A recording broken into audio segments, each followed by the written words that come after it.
কোথায় যাও তুমি? শীতলা পুজোয়।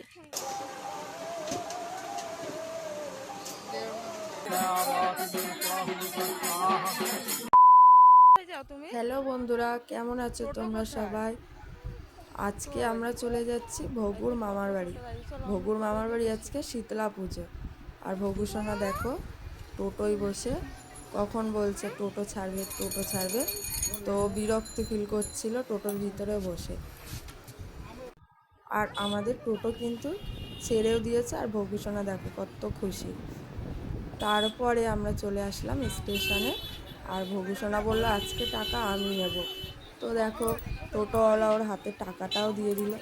তারপরে ভগু সোনা হেঁটে হেঁটে প্ল্যাটফর্মের দিকে যায়, আর আমরা দত্তপুকুর প্ল্যাটফর্মে কিন্তু চলেও এলাম। আর দেখো বন্ধুরা, আমাদের ভগু সোনার এই রোদ্দুরে একটুও কষ্ট নেই। আর এটা হলো আমাদের দত্তপুকুর ওভারব্রিজ, আর আমি একটু ওভারব্রিজে ভিডিও করলাম। আর আমাদের ভগু সোনা কিন্তু ওভারব্রিজ দিয়ে হাঁটতে খুব ভালোবাসে। আর দেখো একা একাই হেঁটে হেঁটে চলে যাচ্ছে, মানে ওর কোনোই কষ্ট নেই। তারপরে ওভারব্রিজ দিয়ে উঠতে উঠতে বলছে, মা ট্রেন এসে গেছে, ট্রেন এসে গেছে। তো আমাদের ট্রেন অনেকটাই লেট ছিল, আর ওই জন্য আমরা আস্তে আস্তেই যাচ্ছিলাম। আর আমাদেরকে কিন্তু 1 নম্বর থেকে 3 নম্বরে গিয়ে ট্রেন ধরতে হয়। তো ওর জন্য অনেকটাই মানে ওভারব্রিজ পার হতে কষ্ট হয়ে যায় আমাদের। তারপর আমি আর ভগু সোনা গিয়ে একটা জায়গাতে একটু বসলাম, ওখানে পাখা চলছিল, আর ভগু সোনা বলছিল কখন ট্রেন আসবে।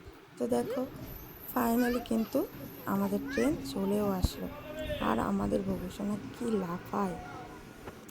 তো ভগু সোনা ট্রেনে উঠলো, উঠে দেখো কতটা খুশি, কারণ ও যাচ্ছে মামার বাড়ি, ওই কারণে ও প্রচণ্ড খুশি।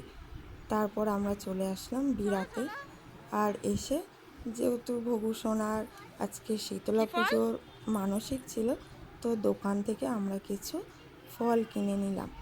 আর আমাদের ভগু সোনার ড্রাগন ফল দেখাচ্ছিল খাবে বলে, তা ওকে দোকানদার কিছুটা মানে চেরি ফল 3-4টে ওর হাতে দিয়েছে। তো ফলটা পড়ে গেছিলো, ও আবার তুলে নিয়েছে।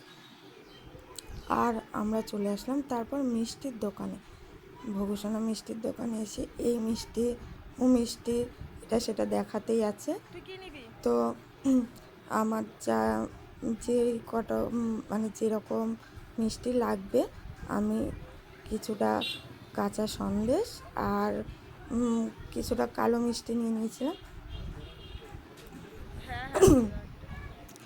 আর আমাদের ভগু সোনা তো আইসক্রিম দেখে ও বলছিল আমাকে আইসক্রিম কিনে দাও, তো ওকে একটা আইসক্রিম দিলাম।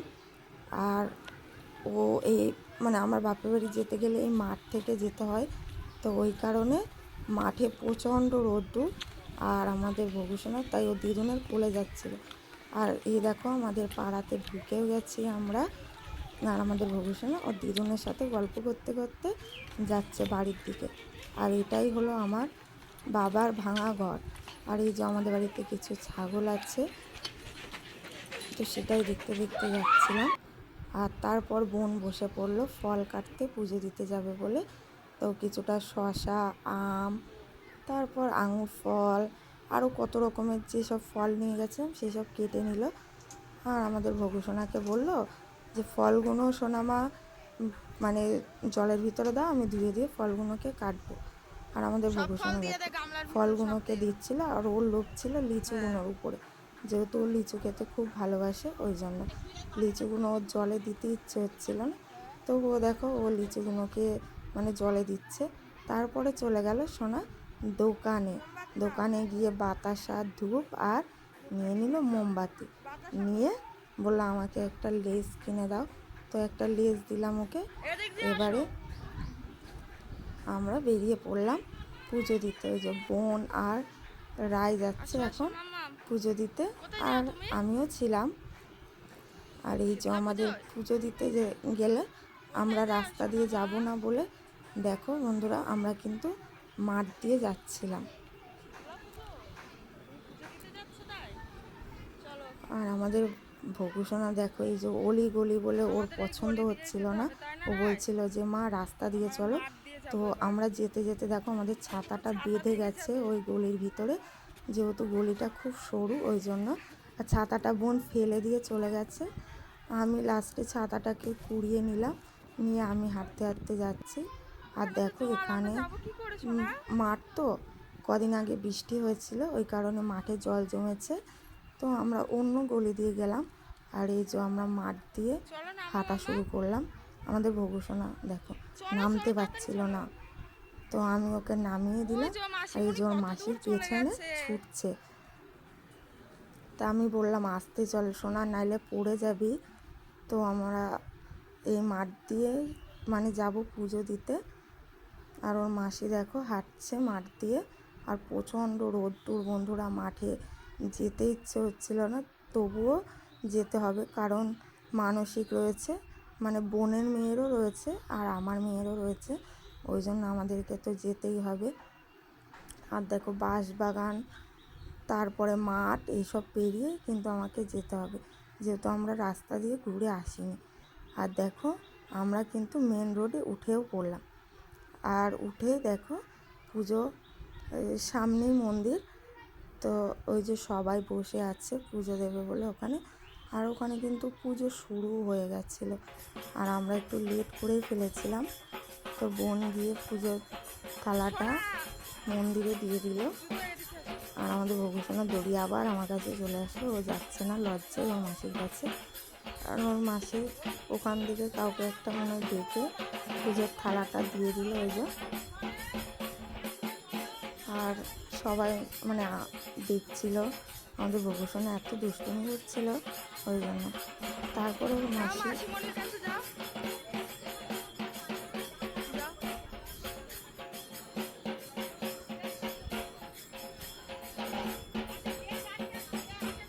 তারপর আমি ভবিষ্যৎকে বলছিলাম যে যা মাসিমণির কাছে, দেখো এখানে প্রচুর লোক আছে, এখনও অত লোকের চাপ পড়েনি, যেহেতু সবে 12টা বাজে, পুজোয় বসেছে যে ব্রাহ্মণ।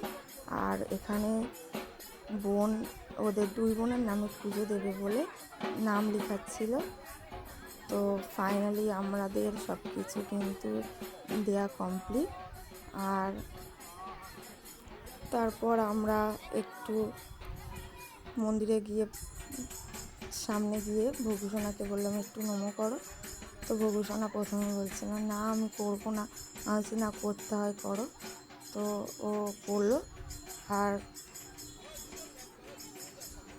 তারপরে আমাদের মানে যেখানে পুজো হচ্ছিলো তার পাশেই দেখো একটা পুকুর ছিল, ভবিষ্যৎ বলছিল মা পুকুরে তো অনেক মাছ আছে, চলো আমরা মাছ ধরি। আমি বলছি না না, এই পুকুরে সাপ আছে, ওকে ভয় দেখাচ্ছে। তো এই যে আমরা পুজো দিয়ে বাড়ির পথে আবার রওনা হলাম মাঠ দিয়ে।